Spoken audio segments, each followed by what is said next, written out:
আমাদের অর্থনীতিকে সচল করার জন্য সামাজিক এবং রাষ্ট্রীয় প্রতিবন্ধকতা আমাদের জন্য সবচেয়ে বেশি বড় বাধা। যারা বিভিন্ন দেশে গিয়েছেন তারা দেখেছেন 1 ঘন্টা 2 ঘন্টা যে কাজগুলো করা যায় আমরা বাংলাদেশে তা একদিনও করতে পারি না। তো ব্যবসার জন্য, শিল্পের জন্য, বাণিজ্যের জন্য এটা একটা বড় বাধা। এই বাধাগুলো দূর করার জন্য আমার মনে হয় বাণিজ্য প্রতিদিন ভূমিকা রাখবে।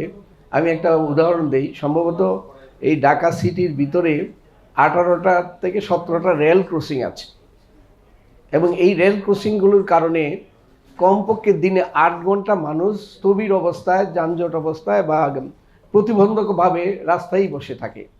তো একটা রাজধানী শহর যদি 7-8 ঘন্টা মানুষ শুধু রেল ক্রসিংয়ের জন্য বসে থাকতে হয়, অন্যান্য সমস্যা আমরা সকলে জানি, ফুটপাতের সমস্যা এবং আমাদের চলাফেরার জন্য যে বিষয়গুলো দরকার, এইগুলোর বিষয়ে আমি বাণিজ্য প্রতিদিন আশা করি অনুসন্ধানমূলক প্রতিবেদনের মাধ্যমে এই যারা অর্থনীতির সাথে জড়িত আছেন, অর্থনীতির লাভ ক্ষতি কী হচ্ছে বিষয়গুলো তুলে ধরবেন।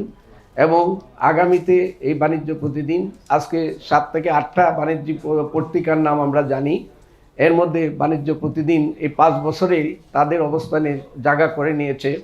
আশা করি এই বাণিজ্য প্রতিদিন আগামীতে এই দেশ গঠনে এবং আমাদের অর্থনীতিকে টেকসই করার জন্য উল্লেখযোগ্য ভূমিকা রাখবে। ইএফটি ফার্স্টের সাথে ট্রেড করুন যে কোনো জায়গা থেকে, ক্যাম্পাসে ক্লাসের ফাঁকে, ঢাকার জ্যামে বসে কিংবা ঘরে বসে। ট্রেডিং এখন হাতের মুঠোয়, তাই ট্রেড করুন যখন খুশি, যেখানে খুশি।